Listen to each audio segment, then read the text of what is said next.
we're back here at the Twin Cities Film Fest red carpet. I'm Blythe Whaley alongside some wonderful people from the film Boundary Waters. We're going to start with Jennifer, and you are the writer and producer on this film, wearing multiple hats. Well, How I'm wonderful. Co-producer and co-writer.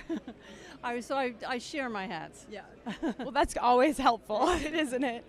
I want to talk about this film was actually adapted from a novel. Correct. How difficult was that, or Well- did you enjoy that process? Well, it all began 10 years ago, literally, 2014. Should I be looking at you? Yeah, yeah. you're doing And it was written by a novel called Closed Doors, written by Lisa O'Donnell, and it was a Scottish story, took place on a little island.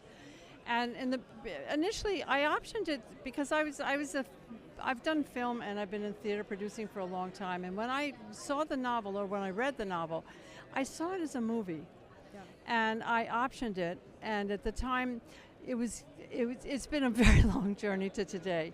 But Lisa began adapting it. But when we How switched- long? Can we go back? How long do you 10 think? years. 10 10 years. years. Oh, wow. Yeah. So when we began the process, Lisa had done a couple of versions of it, but when we moved it to the United States, it seemed to make more sense to have an American voice kind of speaking for it. So I took over the writing of it, and I did it for many years. Then I met Erin, who is my co-producer, along the route, and then ultimately, before COVID even, we were able to get the director, who was wonderful, and then we got this phenomenal cast. So it's been a very long road to today, and it's very exciting. Well, you mentioned it. Your phenomenal cast, and we're going to introduce Bill, who was just a phenomenal actor in your film. And I want to start with asking Bill just what it was like playing a character that maybe not everyone liked at the first part of it, maybe people did at the end. How did you figure out this character to make sure that you were portraying it just like Jennifer would want on the screen? Oh God, well, I don't know that I portrayed it just like Jennifer wanted. That's Than I could dream. she has to say that. No, a character that's not liked, as you say, is more appealing to me because in some ways there's less of an onus to. A word you hear in the industry a lot is, can you be more charming? Or, and that tends to skew away from the human experience. So if you're starting from a place where you have to crawl your way out of a hole, that just feels a lot more familiar and truthful and interesting. You have something to fight against, you have something to fight for, one of the beautiful things about the movie is none of the characters are one thing. And that's always, playing the and instead of the or is a much more satisfying experience as an actor. And also, Bill has enormous empathy that comes across. I mean, no matter what, his humanity comes across. Well, what a wonderful It's true. compliment, I mean, it's Jennifer. true. And also, when I think about this film, you mentioned it. Wasn't it Scotland Yes. that the book Right. took place? What was the decision on the location when you did come up with the Boundary Waters? Well, we had made a decision to do it in Minnesota for kind of pragmatic reasons, doing an indie film, the rebates and stuff. And it also was a state that offered the type of area that we were looking for. And Tessa, who's our director, and my co-producer, Erin Miller, came up here in February in a blizzard and scouted locations and found Ely, which was like the perfect location in every way for this film. And so that's how we wound up here. Yeah. It was a good choice. Yeah.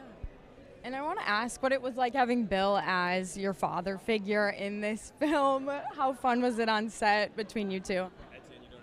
Okay, no, I'll answer it. First, Bill comes off as a very, tough, masculine guy, right?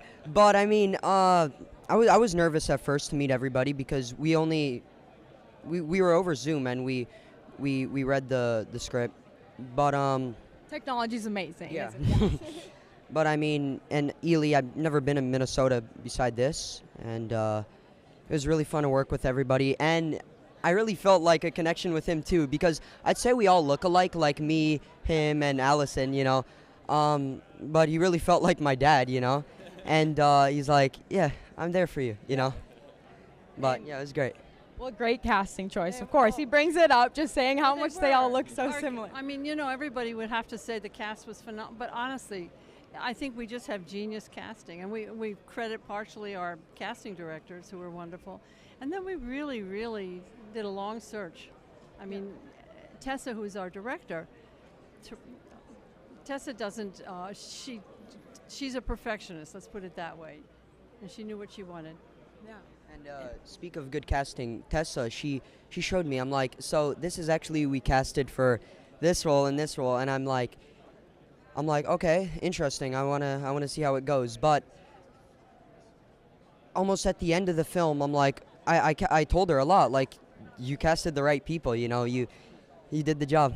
Yeah. But yeah, that's what I want to say. That's okay.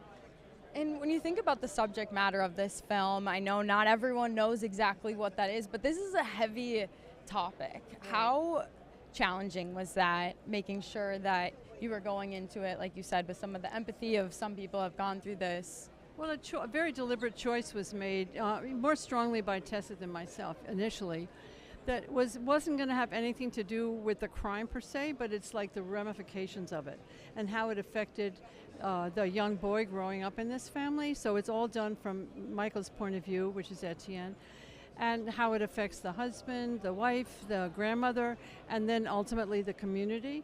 And it was done very subtly. I mean, it was really a choice about not making it about the crime. I mean, very often people who commit crimes become on the front page of the news. We weren't interested in the criminal being part of the story. Yeah. We just wanted to make it about what happens, the after effects of a crime, which can be, it doesn't have to be a crime. Let's call it a trauma. The after effects of any trauma and how it impacts everybody in the family. It's like it's like a social event for everybody.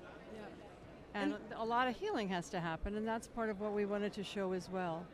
You captured it so eloquently. I hope so. You definitely did. Thank I you. really enjoyed your film. Thank you. And I wish we had more time to spend with you on the red carpet, but thanks so you. much You're for so spending nice. this time with me. Thank you.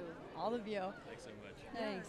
And we'll be back with more wonderful films just like Boundary Waters here at the Twin Cities Film Fest coming up next. Thank you guys.